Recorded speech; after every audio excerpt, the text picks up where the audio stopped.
मई महीने का अंतिम सप्ताह 25 मई से 31 मई ये मिथुन राशि के लोगों के लिए कैसा होने वाला है। देखिए, इन 7 दिनों की जब हम बात करते हैं तो इन 7 दिनों में दो ग्रह ऐसे हैं जिनका राशि परिवर्तन होगा। इनमें पहले तो है चंद्रदेव। चंद्रमा हर 2.5 दिन में राशि बदलते हैं और ये राशिफल चंद्रमा की चंद्र राशि पर आधारित है, तो चंद्रमा की स्थिति बहुत मायने रखती है। जब सप्ताह की शुरुआत होगी 25 मई को, चंद्रमा कन्या राशि में सुबह को ही प्रवेश कर जाएंगे। उसके बाद 27 मई की शाम को ये तुला राशि में प्रवेश करेंगे। फिर 30 मई को ये वृश्चिक राशि में प्रवेश करेंगे। तो इन 3 राशियों में चंद्रमा का गोचर रहेगा। इसके बाद आपके राशि के स्वामी जो कि बुधदेव होते हैं, उनका राशि परिवर्तन भी होगा। अभी तक बुधदेव वृषभ राशि आपके 12वें घर में थे, लेकिन 29 मई को ये आपकी राशि यानी अपनी राशि मिथुन राशि में प्रवेश कर जाएंगे, जिससे भद्र नाम का राजयोग बनेगा। अब ये राजयोग बड़ा पावरफुल योग है, और क्योंकि ये आपकी राशि के स्वामी हैं और अपनी ही राशि में प्रवेश कर रहे हैं, साथ में वहां गुरु बृहस्पति बैठे हैं, साथ में वहां शुक्रदेव बैठे हुए हैं, उनके साथ भी युति कर रहे हैं। और ये युति करके क्या त्रिग्रही योग का निर्माण कर रहे हैं। अब ये योग भी काम करने वाला है। अब ये योग भी जो काम करेगा वो किस तरह से काम करेगा, क्या चीजें आपके लिए अच्छी रहेंगी, किन चीजों में सावधानी रखनी है, क्या उपाय कर सकते हैं, चलिए इसके बारे में हम यहाँ विस्तार से बात कर लेते हैं। बस एक छोटा सा निवेदन है, चैनल पर पहली बार आए हैं और अभी तक चैनल को सब्सक्राइब नहीं किया है तो ज़रूर कर लें। तो देखिए, मैं मिथुन राशि की बात कर रही हूँ। मिथुन राशि के लोगों के लिए अगर हम हेल्थ की दृष्टि से देखें तो ये सप्ताह आपकी सेहत को बेहतर करने वाला सप्ताह रहेगा। बृहस्पति पहले घर में है, तो जो सप्ताह की शुरुआत है वो बड़ी अच्छी रहने वाली है। मानसिक रूप से भी और शारीरिक रूप से भी, दोनों ही तरीके से आप काफ़ी खुद को स्वस्थ महसूस कर पाएंगे। लेकिन चीज़ जो ध्यान रखने की आवश्यकता है ना, वो है कि कोई भी आपका ऐसा एडिक्शन है, आप अल्कोहल वगैरह लेते हैं, तो उससे आपको दूरी बनाकर रखनी होगी। दूरी बनाकर रखनी होगी, वरना वो आपका बहुत अच्छा खासा खर्चा करा सकती है। इस सीधी सीधी बात आपको ध्यान रखनी है। इस सप्ताह में आप अपनी सुख सुविधाओं की चीज़ों में भी खरीदारी करने वाले हैं। आप शुक्रदेव राशि में बैठे हो और अपने लिए वो खर्चा ना कराएं, अपनी सुख सुविधाओं को बढ़ाने का कार्य ना करवाएं, ऐसा तो नहीं हो सकता। तो अपनी सुख सुविधाओं के ऊपर खर्चा करेंगे। सप्ताह की शुरुआत से ही हो सकता है कुछ एकदम से खर्चा आपके सामने आ जाए और आपने सोच के कुछ रखा था और बजट बिगड़ जाए, लेकिन सप्ताह का अंत होते होते आपकी स्थिति फिर से सामान्य हो जाएगी। पैसा आपके पास आएगा, पैसा आपको प्राप्त होगा, धन का प्रबंधन आप कर पाएंगे। फिर भी मैं कहूँगी खर्चों पर थोड़ा अंकुश लगाना है। कई बार होता है चीज़ों की आवश्यकता होती है, लेकिन अगर जेब अलाउ नहीं करती तो हम उसको थोड़ा सा कंट्रोल भी कर सकते हैं। तो बस थोड़ा ध्यान रखने की आवश्यकता होगी ताकि चीज़ों पर आप काम कर सकें। अब इस समय किसी पार्टी वगैरह में जाने का मौका तो आपको मिलेगा ही, तो वहाँ आपको थोड़ा सा बस अपनी हेल्थ का ही ध्यान रखना है। हेल्थ यानी कि उन लोगों के लिए जो किसी तरह के अल्कोहल वगैरह लेते हैं, उनको ध्यान रखना है। केतु जो है वो तीसरे भाव में बैठे हुए हैं। अब ये तीसरे भाव का जो केतु है, ये आपको यात्राएं भी कराएगा और आर्थिक स्थिति के हिसाब से यह सप्ताह अच्छा करेगा, क्योंकि इस समय अवधि के अनुसार अगर देखें तो आपको लाभ और आपकी फाइनेंशियल कंडीशन उसको मजबूत करने के कई अवसर आपको मिलेंगे।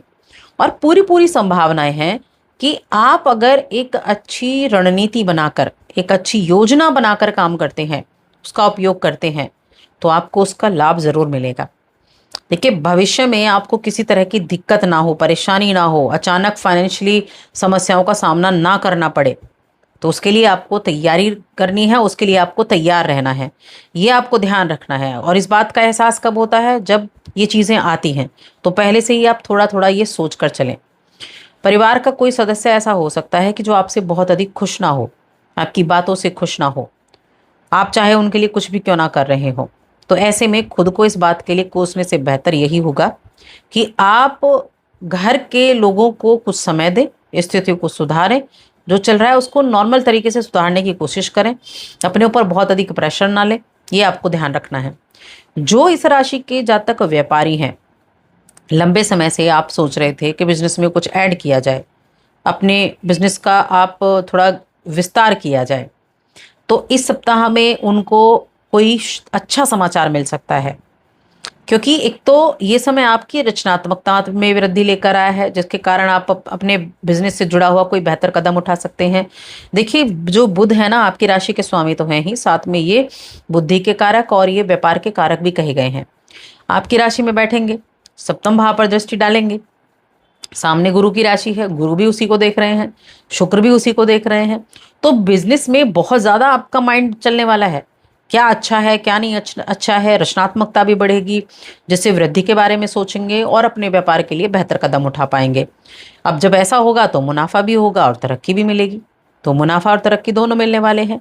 तो किसी भी नए काम की शुरुआत के लिए काफी अच्छा समय है ये। बिजनेस के मामले में खास तौर से बहुत अच्छा समय ये रहने वाला है। तो इस समय का आपको पूरी तरीके से फिर लाभ भी उठाना चाहिए, आपको सफलता मिलेगी जब। इसके अलावा आपने अगर पहले कभी कुछ इन्वेस्टमेंट किया था तो उससे आपको कोई खुशखबरी मिल सकती है, कोई लाभ की प्राप्ति का योग बन सकता है। अब देखिए, नौकरी करने वाले जो जातक है ना, हो सकता है कि उन्होंने किसी दूसरी जगह भी अप्लाई किया हो सकता है आपको दूसरी किसी जगह से अच्छा ऑफर आ जाए, इसके चांसेस भी बन रहे हैं। अब बात करते हैं शिक्षा की। तो शिक्षा की बात करें तो स्टूडेंट्स के लिए इस सप्ताह में कोई भी ऐसी नई चीज़ें दिख रही हैं जो बहुत ज़्यादा आपको डिस्टर्ब करने वाली हो, बहुत ज़्यादा आपको परेशानी झेलने वाली हो। तो अच्छा दिखाई दे रहा है, उत्तम दिखाई दे रहा है ये सप्ताह। ग्रहों का गोचर भी ठीक है, ग्रहों के गोचर के हिसाब से जीवन में अनुकूलता आपके लिए बनी रहेगी। चौथे भाव से चंद्रमा गोचर करेंगे, चौथा पांचवा और छठा भाव में रहेंगे। कंपटीशन की तैयारी कर रहे हैं तो जो सप्ताह का अंतिम समय है, उस समय में आपको ज़्यादा एफर्ट करने की बस आवश्यकता रहेगी। अब हम रिश्तों की बात करते हैं। प्रेम जीवन हो गया, वैवाहिक जीवन हो गया। तो प्रेम जीवन के लिहाज से देखा जाए तो चीज़ें ठीक हैं, प्रेम संबंध अच्छा बना हुआ है। जीवन साथी के साथ अच्छा तालमेल आपको देखने को मिलेगा। और यहाँ प्रेम जीवन के जो स्वामी बनते हैं वो बनते हैं तुला राशि, यानी कि शुक्र की राशि, और शुक्रदेव आपकी राशि में ही है। तो प्रेम के मामले में अच्छा है, विवाह के मामले में अच्छा है, प्रेम और विवाह के मामले में अच्छा है। प्रेम विवाह करना चाहते हैं तो उसके लिए भी चांसेस जो है वो काफ़ी अच्छे बने हुए हैं, क्योंकि यहाँ जो स्थिति रहेगी ना, अ, जो चंद्रमा की स्थिति रहेगी वो चौथे भाव में रहेगी 25 तारीख को, 27 को चली जाएगी आपके पांचवें भाव में। तो बहुत अच्छी स्थितियां बनेंगी, 2 दिन बहुत अच्छे रहेंगे, 25, 26 और 27 के दोपहर तक का। अपने अगर आप लव लाइफ को आगे बढ़ाना चाहते हैं तो घर परिवार में बातें कर सकते हैं, आपकी बातों को सक्सेस यानी कि हाँ मिलने की संभावनाएं बहुत ज़्यादा बन रही हैं। तो उन लोगों के लिए काफ़ी अच्छा रहेगा। चलिए उपाय की बात करते हैं, क्या उपाय आप कर सकते हैं। तो जो मिथुन राशि के जातक हैं उनको मैं उपाय के तौर पर बस यही कहूँगी कि एक तो गणपति अथर्व शीर्ष का पाठ करना आपके लिए बड़ा उत्तम है, या फिर एक और कर सकते हैं, लक्ष्मी नारायण भगवान की पूजा, ये करना आपके लिए बहुत अच्छा है। तो बस आज की इस वीडियो में इतना ही। वीडियो कैसी लगी कमेंट करके ज़रूर बताएं।